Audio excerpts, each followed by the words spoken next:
Hello from Luton, I'm Streetwalkguy, bringing you along on a journey through this town's heart and soul. Our goal is to explore three unique stories: the good, the bad, and the ugly. Witness the town's community through my lens as we discover its true colours. Together, let's explore the untold. Let's get it on. The good. In the core of Bedfordshire, Luton shines as a town renowned for its diverse cultural landscape, contributing to a vibrant life filled with unique events. From these lively streets arose a story of a person's relentless determination and passion. Beginning in the humble neighbourhoods of Luton, their journey has evolved into a tale that has not only engaged the local community, but also captured the admiration of people across the nation. Starting a career in journalism, a native of Luton quickly made a name for themselves, with a remarkable talent for connecting meaningfully with both their subjects and their audience. Their early work, especially a significant series aired on the BBC, shone a spotlight on the grim truths of child labour and sweatshops. This series did more than just inform. It ignited conversations and prompted actions about these urgent social issues, demonstrating her ability to drive real change. The series further solidified this individual's status as a fearless and compassionate journalist. Covering sensitive topics like gender equality and human rights, the work displayed a relentless commitment to uncovering truths and giving voice to the voiceless. This approach resonated well with the ethos of Luton, reflecting a community spirit that values justice, empathy, and action. This person's impact in Luton extends beyond journalism. They made the town proud by receiving an MBE from the British monarchy, a real symbol of the great things Luton's residents can accomplish. Also, her successful stint on a popular dance reality show highlighted their talents. This achievement has been especially inspiring to Luton's younger residents, showing them the range of possibilities open to them. What makes this individual stand out is their role in sparking change. Throughout their public career, they have consistently worked to bring attention to global issues, nurturing a sense of worldwide responsibility and empathy. This effort has led to increased community involvement in Luton, motivating local projects aimed at social welfare and equality. Breaking down stereotypes and inspiring a fresh perspective about Luton, this person's journey is a demonstration of how much one individual can achieve, beginning right from their local community. As knowledgeable, compassionate, and influential figure, they have touched many lives and motivated others to take action. Looking back at this incredible journey and its deep influence on Luton, we recognise Stacey Dooley as the inspiring force behind it. Her rise from Luton streets to national fame as a journalist and media personality illustrates the incredible power of passion, dedication, and a drive for positive change. Stacey Dooley is not only a cherished figure in Luton, but also a living example of how one individual's journey can positively influence countless others. Thanks for staying tuned. We're about to dive into the bad, our second segment, and let me tell you, it's going to be quite the journey. Just a small warning, things might get intense. If spine-tingling tales or disturbing content aren't your thing, it's perfectly okay to skip this part. But for the thrill seekers among you, you're in for an intriguing ride. Loving the adventure so far? Don't forget to hit that like button and subscribe to join us on all our future true stories. Alright, let's do this. The bad.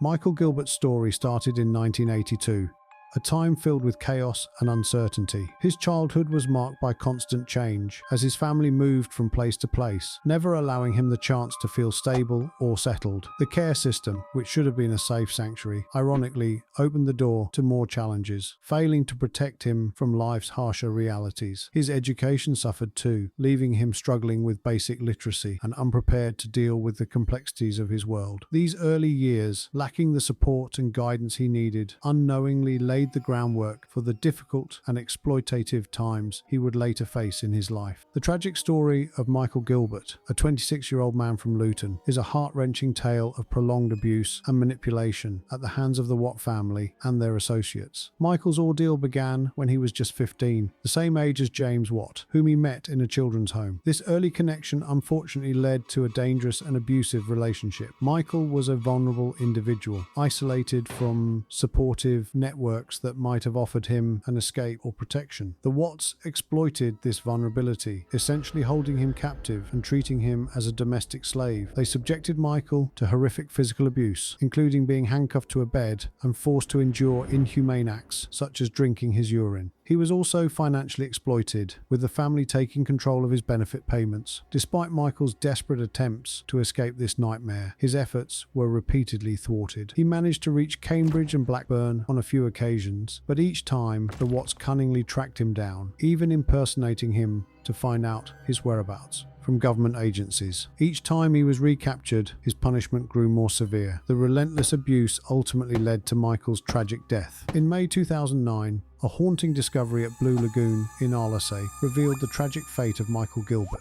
This grim find puzzled forensic experts who couldn't definitively determine how he died. The revelation of his body not only shed light on the cruelty he endured, but also sparked a deep and urgent investigation to seek justice for the horrors he had faced. The trial began in February 2010, and several individuals were convicted. James Watt was sentenced to 36 years in prison for his role in the murder. Natasha Oldfield, Watt's girlfriend, received an 18-year sentence. Nicola Roberts, the girlfriend of Watt's brother Richard, was sentenced to 15 years. Richard Watt and Robert Watt, James's brother, along with their mother Jennifer Smith Dennis, were found guilty of familial homicide. Richard received a 6-year sentence, reduced to 4 on appeal. Robert was sentenced to 8 years, and Smith Dennis received 10 years. Antonio Watt, the father, was acquitted of familial homicide and perverting the course of justice. The sentences reflected the different levels of involvement of each individual in the crime, highlighting the gravity and complexity of the case. In 2011, the Serious Case Review by the Luton Safeguarding Vulnerable Adults Board shed light on the systemic failures in Michael Gilbert's case, revealing how the system inadequately addressed his needs. This led to important recommendations aimed at improving collaboration among various agencies and strengthening support for vulnerable individuals. Gilbert's tragic story, while heartrending, played a crucial role in sparking change, emphasizing the need for more effective protection strategies for vulnerable people.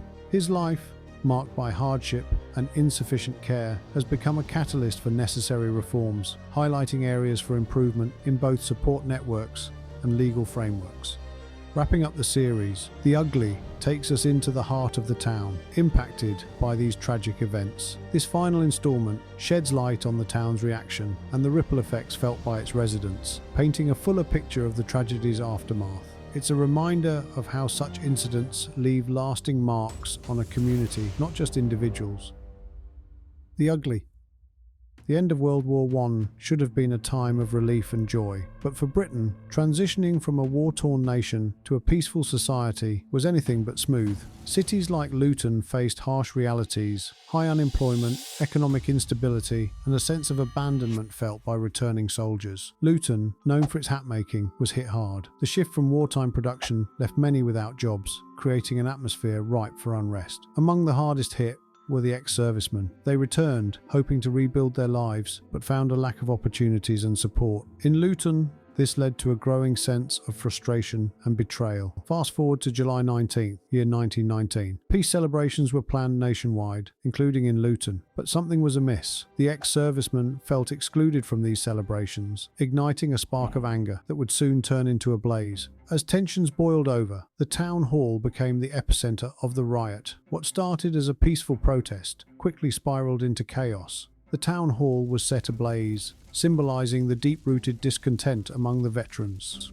The riot spread, with looting and chaos engulfing the town. It was a clear sign that the issues of post-war Britain were far from resolved. In the riot's aftermath, Luton and Britain faced a reckoning. The town hall lay in ruins, and the community was shaken. The gravity of the event sank in when several rioters found themselves behind bars. The Luton Peace Riot wasn't just a local issue, it was a microcosm of the national struggle. It highlighted the urgent need for better support systems for veterans and spoke volumes about the societal tensions of the time. Today, the Luton Peace Riot of 1919 stands as a poignant reminder of the post-war era's challenges.